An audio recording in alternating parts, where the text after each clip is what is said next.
video is another concerned video po. Ang sabi niya is, Miss Ting, para sa'yo, what is the most romantic position sa couple para mas maboost ang intimacy? Any tips po, please? Alam nyo guys, everyone's idea of romance magkakaiba yan. Pero, hindi naman nagkakalayo yung preference ko sa preference ninyo. Nandun syempre palagi yung intimacy, yung passion, and yung connection. Okay, top 1 para sa akin is yung tinatawag na close missionary. Ito yung position na nakahiga ang babae, tapos nakapatong ang lalaki. Bakit? Kasi bukod sa nararamdaman ninyo yung init ninyo sa isa't isa dahil nag-glide yung skin to skin ninyo. Nakikita nyo pa yung isa't isa. Nandoon ang eye contact. Bukod doon, kapag mababaw ang clit ng babae, matatamaan yan. So kapag na-stimulate yung parte na yun, habang pumapasok ka doon sa kanyang kuweba, mas invited yan sa babae dahil nga merong stimulation na nagaganap doon sa kanyang tinggel. Nahahalikan mo na yung partner mo sa labi, sa kanyang tenga at sa kanyang leeg, pwede mo pang ibaba yan hanggang doon sa kanyang dalawang bundok habang nakapasok ang iyong alaga doon sa kuweba ng partner mo. Nakuha niyo ba yung point ko? Lahat ng mga erogenous zone pwede ninyong tamaan kapag nasa ganitong posisyon ang mag-couple. Number 2, para sa akin, yun yung tinatawag na sideways. Pwedeng nasa kanang parte ng katawan niya, pwedeng nasa kaliwang parte ka ng katawan niya. Nakatingin ka sa kanya habang nakapasok ang alaga mo sa kuweba ng partner mo. Ang maganda doon,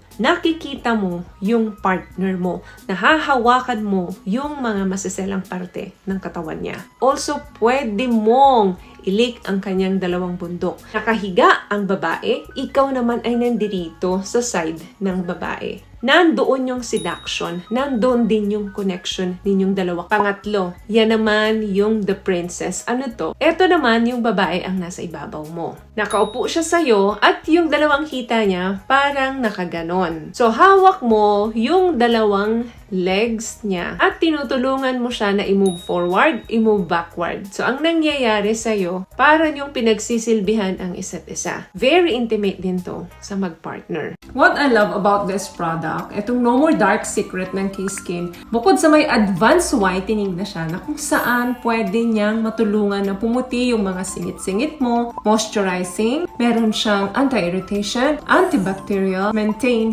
healthy pH level. Hindi lang pambabae, meron din po tayong pang-lalaki. Another thing, ito naman yung the rocking horse. Nakaupo ang lalaki, nakakandong naman ang partner niyang babae. Pwedeng nakaupo ka sa couch, pwede namang nakaupo ka sa kama. Naka-wrap around din ang kanyang hita or pwede naman naka-fold. Basta naka-facing sa'yo ang partner mo nang walang damit. Can you imagine how it feels? Nasa harapan ninyo pareho kayo. Nakikita ninyo ang isa't isa at nagdidikit ang mga init ng katawan ninyo. So, yung penetration dito is pasok na pasok talaga kasi lahat ng weight ng babae ay nandoon sa alaga mo. Kaya, nandoon yung deep and yung connection between the two of you. Make sure lang na may nakasupport sa likod mo at sa leeg mo kapag ganito ang posisyon nyo kasi lahat ng timbang ng babae ay nasa partner niyang lalaki. Hindi naman kasi maganda yung pakiramdam na hindi nyo tatagalan to kasi nangangawit ka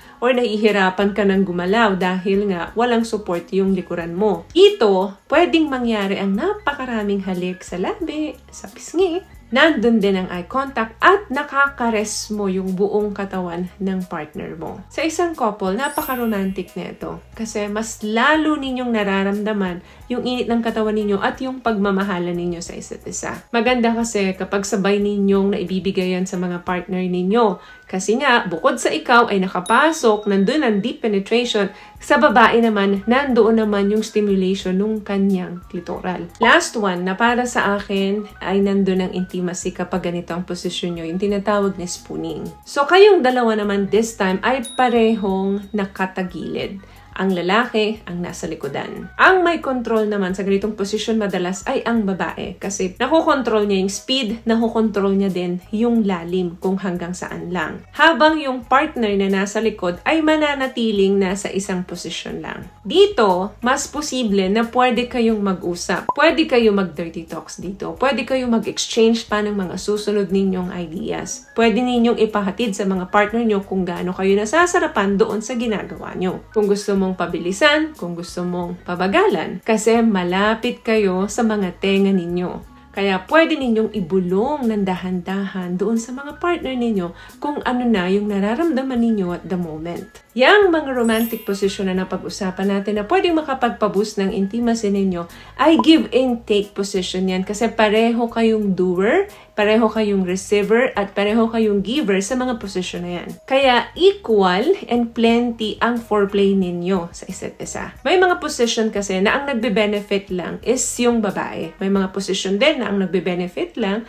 is yung lalaki. Kaya very important talaga yung pakikipag-communicate ninyo sa mga partner ninyo kahit saang aspeto or anggulo ng relasyon. Dahil dito, nandoon yung better understanding. Nandoon yung better connection. Kaya wag na wag kang mahihiya sa partner mo na sabihin sa kanya kung ano yung needs and wants mo pagdating sa kama. So, may nakuha ka bang tips sa mga napag-usapan natin ngayon? At kung nagustuhan mong ating video, please give it a thumbs up, comment down below, and also share this video na rin po sa mga kaibigan na sa tingin yung matutulungan ng video natin. Once again, palagi po kayong mag-iingat at palagi po kayong manalangin. Thank you guys for watching and see you in our next one. Always love yourself and be a blessing. Bye!